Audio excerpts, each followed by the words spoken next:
Brought to you by V-Guard, co-powered by Sensodyne. देशाचे नेते आदरणीय शरद पवार साहेब, मंचावर उपस्थित पक्षाचे सन्माननीय अध्यक्ष श्री जयंत पाटील, सन्माननीय आपले उमेदवार, आजचे उमेदवार 4 तारखेच्या आपल्या सगळ्यांच्या आशीर्वादाने 100% होणारे खासदार श्रीयुत भास्करजी भगरे, सन्माननीय मंच, उपस्थित सर्व वडीलधारी मंडळी, तरुण मित्र, बंधू भगिनी आणि पत्रकार बांधवांनो, मित्रांनो, आज आपल्या सर्वांना मराठवाड्यातून या ठिकाणी आम्ही विनंती करण्याला आलेलो।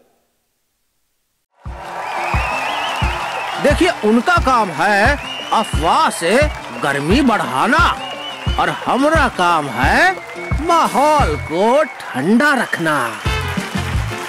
हमारा नेता कैसा हो जो माहौल को रखे ठंडा वैसा हो। अब की बात वी-गार्ड एयर कूलर का चमत्कार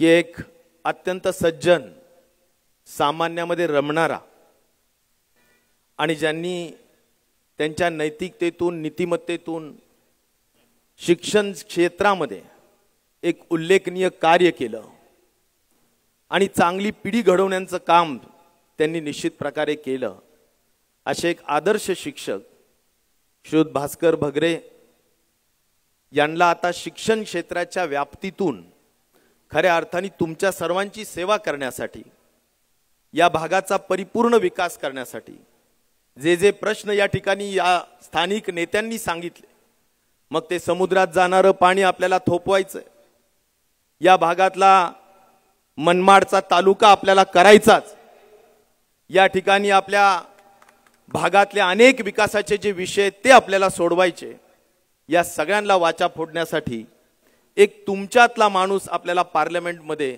आदरणीय पवार साहेबांची हात बळकट करण्यासाठी पाठवा, अशी कळकळीची विनंती मी आपल्याला या ठिकाणी करू इच्छितो।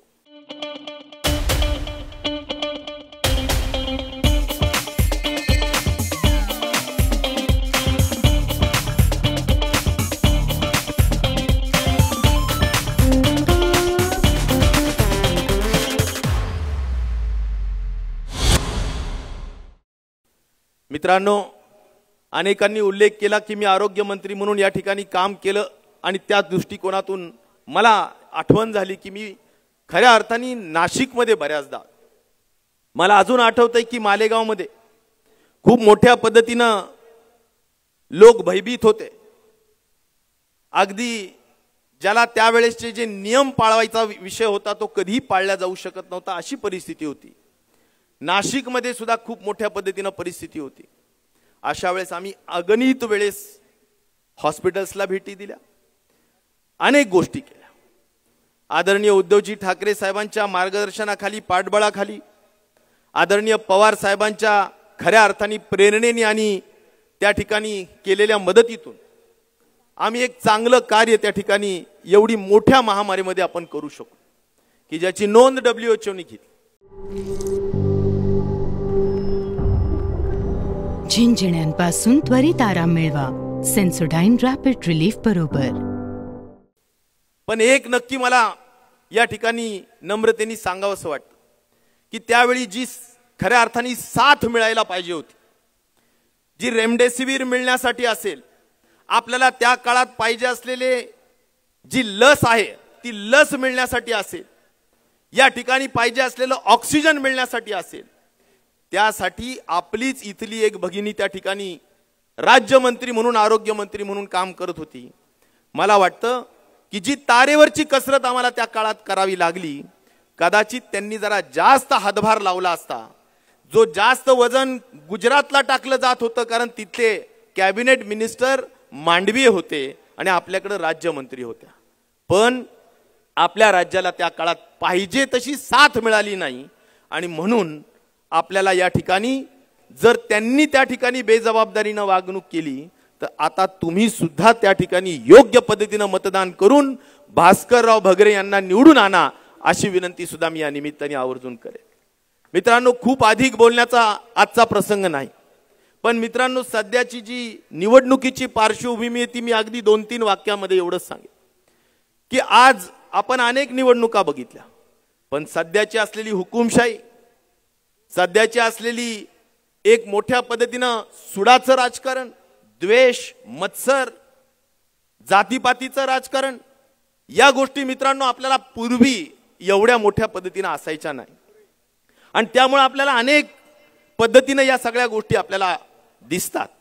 मी एवढंच सांगेन, मार्टिन लुथर नावाचा एक अत्यंत मोठा अमेरिकेचा एक विचारवंत, त्यांनी सांगितलं की ज्या देशामध्ये सरकार धार्मिक मुद्दे शांत करतो तो देश महान असतो, पण ज्या देशामध्ये सरकारच धार्मिक मुद्दे निर्माण करतो तर समजायचं की देश चुकीच्या लोकांच्या हातामध्ये आहे.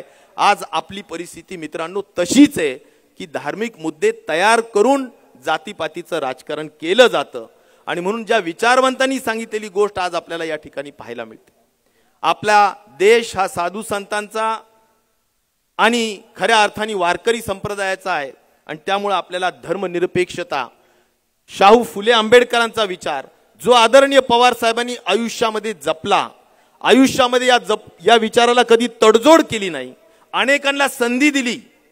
संधी साधू नाही तर संधी देणाऱ्यापैकी आदरणीय पवार साहेब आहेत. आणि त्यामुळे अनेक लोक घडले, अनेक नेते झाले, अनेकांनी सोडला असेल, पण पवार साहेबांनी विचार कधी सोडला नाही. आणि त्यामुळे जनता सुद्धा पवार साहेबांना कधी सोडणार नाही.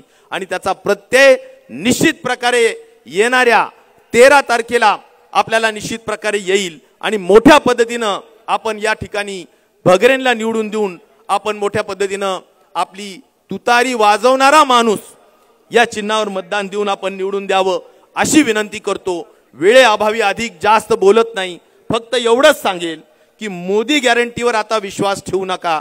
मोदी गॅरंटी आता एक्सपायरी डेट झालेली आहे आणि त्यामुळे त्यावर विश्वास ठेवण्याचा विषय नाही. जेवढ्या गॅरंटीज अनेकांनी सांगितल्या त्यावर विश्वास ठेवण्याचा विषय नाही.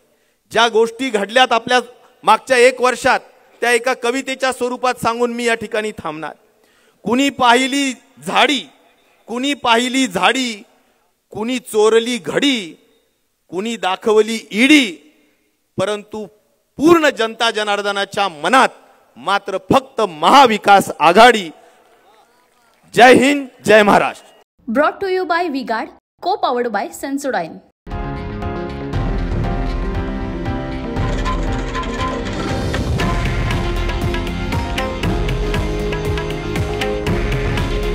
हे आहे देशातील नंबर 1 न्यूज नेटवर्क आणि आपण पाहत आहात TV9 मराठी.